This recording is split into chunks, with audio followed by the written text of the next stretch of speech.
Maayong hapon sa tanan. So na ako'y subscriber nung niingon ganina. Second day na daw niya nga follow-up sa request sa pag-review ani ato ang quick shifter nung gipalit gikan sa Gaspoholic. Shout out kan 30. Yo! Busog kay mi kaon mi sa humba ni Pabski. Salamat Sir Pabs.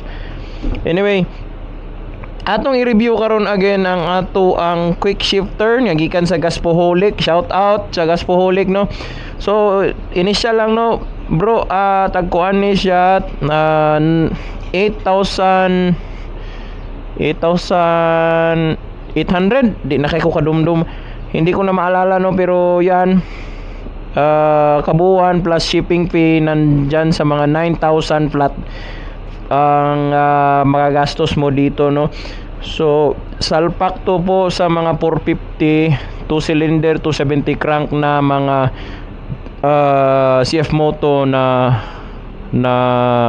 units. So pwedeng 450 MT, NK at saka SR no. So okay na yan.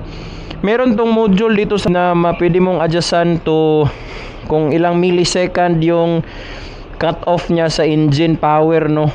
So meron yan dyan guys, bro. So yan, hindi ko na yan mapapaliwanag kasi yan dyan sa loob no. So depende yan sa anong gusto mo, ilang millisecond yung cut off. So magdidepende din yan kung saan na preferred mo na RPM siya, gusto mong smooth mag cut off no. So i-demonstrate ko yan sa inyo pag nasa daan na tayo. Una na ako third. Bye bye. Bye bye.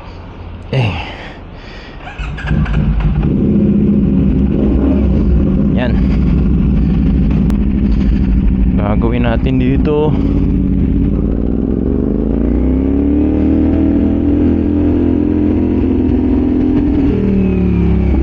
Okay. Yan. So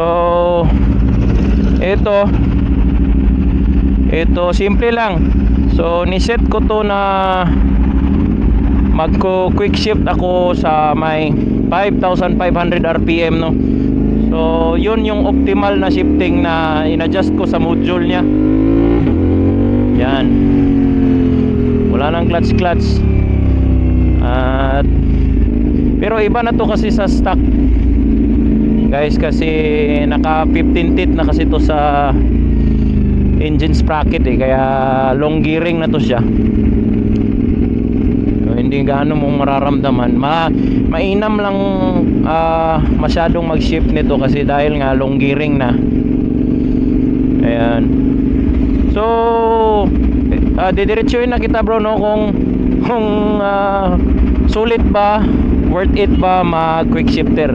Isa lang talaga ang masasabi ko, worth it every penny. Tsaka sa Gaspoholic hindi siya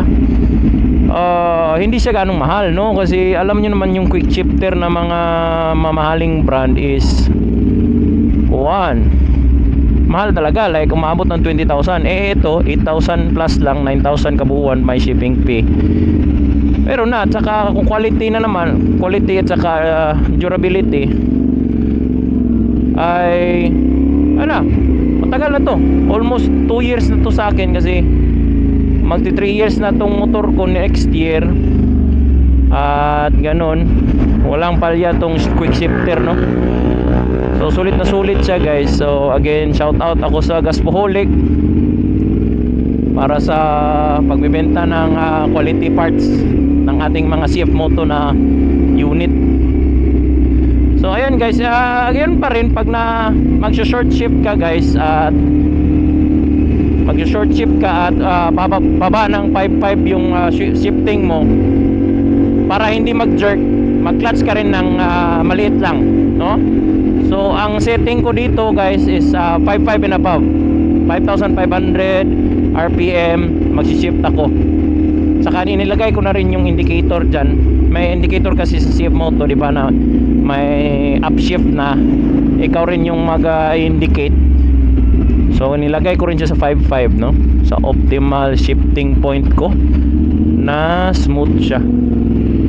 pwede ka rin naman mag-shift ng low RPM pero kumakadyot. Ayan o.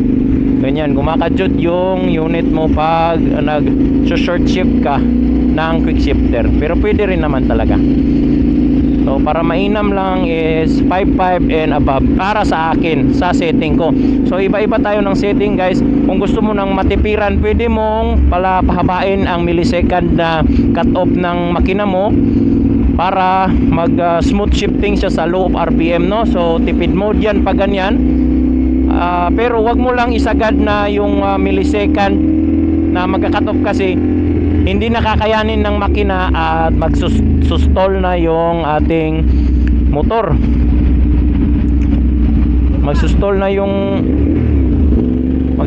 yung motor dahil napakahaba ng cut off time na. So yun, dapat tonohin mo rin kung paano o ano yung riding style mo.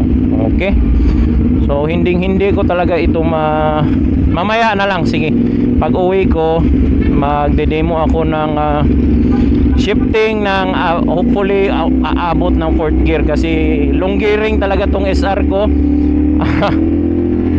Hindi gaano akong nagsishift. Tignan mo to, kalmang kalma, nasa primera lang. No, kalma lang siya dahil long gearing na kasi itong ginagamit kong sprocket. Ayan guys, so yan, tignan mo yan, no? May shift indicator, di ba? So ni-set ko yan sa 5,500. Ayan. Para pinaka-optimal kasi ang gagawin mo kasi dapat hindi siya sobrang kadyot sa first gear to second gear at saka hindi naman siya nabubulunan sa 5th gear to 6th gear, no? So ganyan dapat yung titimplahin nyo na RPM range na gusto nyo para smooth yung from 1 to 6 ninyo na gearing. So yun lang muna guys, kasi bibigyan kita ng bonus clip ng downshift. Diba sabi nito dual, kasi ito eh,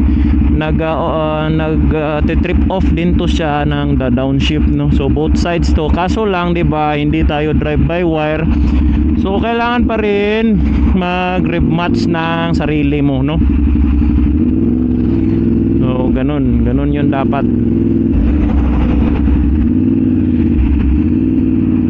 So magda downshift tayo hanggang 5 siguro, kaya siguro to 5.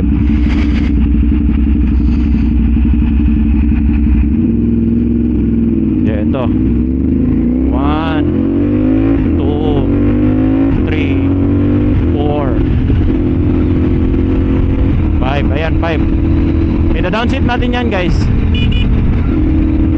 Ito 1 3 2. Ka rin ng malakas para pang last. Ayun. So ganyan guys ang auto blipper. Yun guys, wala yung clutch lahat ha.